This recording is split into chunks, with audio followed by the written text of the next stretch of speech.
வணக்கம். என் பெயர் பிரெண்டன். பறவைகள்.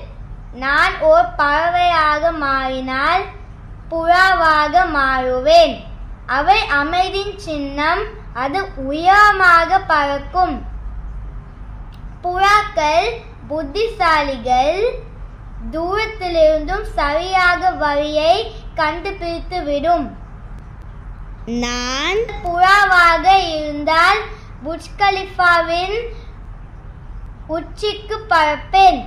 என் நண்பர்கள் நிதிஷ் மற்றும் நிக்கோலஸை என்னுடன் அழைத்து செல்வேன். நாங்கள் கிறிஸ்துமஸ் விடுமுறையில் முதல் முறை புர்ஜ் கலிஃபாவிற்கு சென்றது உற்சாகமாக இருந்தது. நன்றி.